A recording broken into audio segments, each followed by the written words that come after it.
కాంగ్రెస్ ఇద్దరు కూడబలుకొని ఇవాళ సింగరేణిని భారతీయ జనతా పార్టీ ప్రైవేటీకరణ చేస్తుంది, ప్రైవేట్ పరం చేస్తుందని చెప్పి ఒక తప్పుడు వాతావరణాన్ని తయారు చేసే ప్రయత్నం చేస్తున్నారు. కార్మికుల లోపల ప్రజల లోపల ఒక అయోమయం సృష్టించే ప్రయత్నం చేస్తున్నారు. రామగుండము పర్యటన సందర్భంగా నరేంద్ర మోడీ గారు పూర్తి స్పష్టం చేశారు. ఒక ప్రధానమంత్రి హోదాలో నరేంద్ర మోడీ గారు రామగుండంకి వచ్చి సింగరేణిని ప్రైవేట్ పరం చేయడము కేంద్ర ప్రభుత్వం ద్వారా సాధ్యం కాదు. రెండు ప్రభుత్వాలు కలిసినే అనుకుంటేనే ఇది సాధ్యమవుతుంది. ఇప్పుడు రాష్ట్ర ప్రభుత్వానికి 51% వాటా ఉంది, కేంద్ర ప్రభుత్వానికి 49% వాటా ఉంది. అధిక వాటా రాష్ట్ర ప్రభుత్వం ఉన్నప్పుడు కేంద్ర ప్రభుత్వం ఏ విధంగా ప్రైవేటీకరణ చేస్తుంది? కానీ కావాలనేది తప్పుడు ప్రచారం. ఇలా కాంగ్రెస్ పార్టీ గతంలో బీఆర్ఎస్ పార్టీ సింగరేణి విషయంలో చేస్తున్న అక్రమాలు ఎప్పుడు స్పందించలే. ఏ రోజు కాంగ్రెస్ పార్టీ అప్పుడు మాట్లాడలే.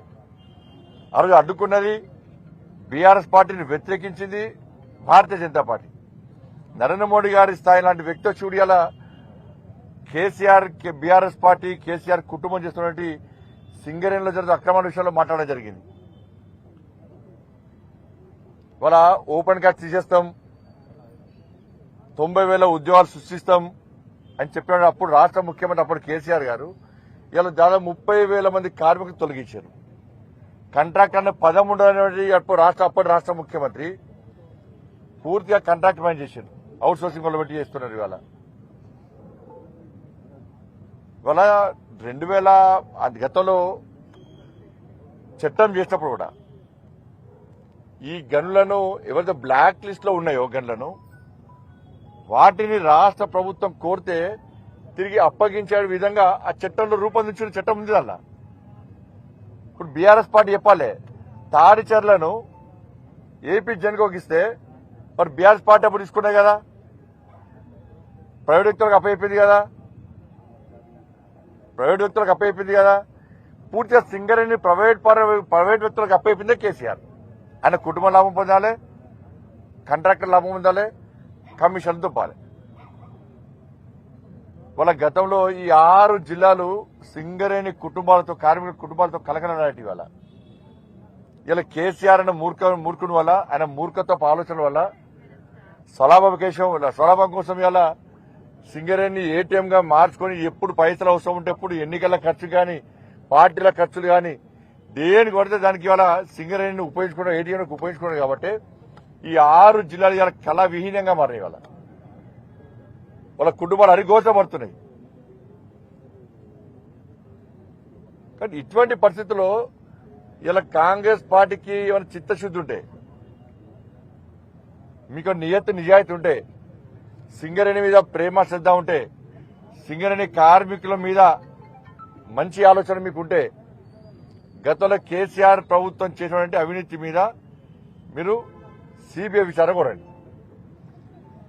నేను ఒక డిబేట్ లో చూసినాం నిన్న, ఎస్ కుమార్ గారు డిబేట్ లో పాల్గొన్నప్పుడు నాయకుడిని చూడలేగా మేము సిబిఐ విచారణ కోరుతామన్నారు.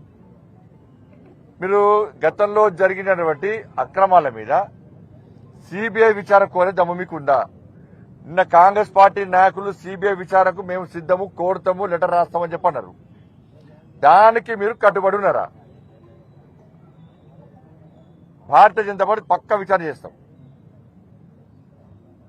కాబట్టి గతంలో కేసీఆర్ కుటుంబం ఏ విధంగా దీనిలో లాలూచిపడి సింగరేణిని నష్టాలకు గురి చేసి స్వలాభం కోసం ఏ విధంగా పుట్టుబడి పైసలు చంపిందో కాంగ్రెస్ పార్టీ బీఆర్ఎస్ పార్టీ శిక్షణ పొందింది. ఇలా ఏ స్కామర్ చూడండి, అంత బీఆర్ఎస్ పార్టీ సిట్ వేసింది అనేక అంశాల మీద. నయం కేసు కానీ, మియాపూర్ భూముల కేసు కానీ, డ్రగ్స్ కేసు కానీ, పేపర్ లీకేజ్ కేసు కానీ, ఇట్లా అనేక కేసులను సిట్ వేసారు. అవి అడ్డే పోయినాయి. ఇవాళ బీఆర్ఎస్ పార్టీ అదే, కాంగ్రెస్ పార్టీ అదే ఫోన్ ట్యాపింగ్ అన్నారు, అడ్రస్ తో కూడా పోయింది. కాళేశ్వరం అటే వీకింది.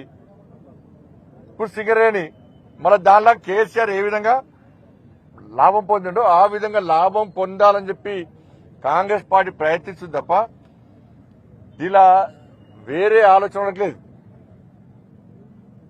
కానీ భారతీయ జనతా పార్టీని బదనాం చేసే ప్రయత్నిస్తే కార్మికులు నమ్మే స్థితిలో లేరు. మేము స్పష్టం చేస్తున్నాం.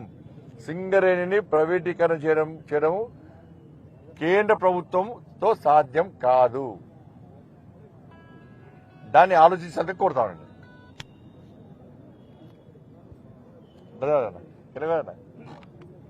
బండి సంజయ్ గారి నాయకత్వం, బండి సంజయ్ గారి నాయకత్వం.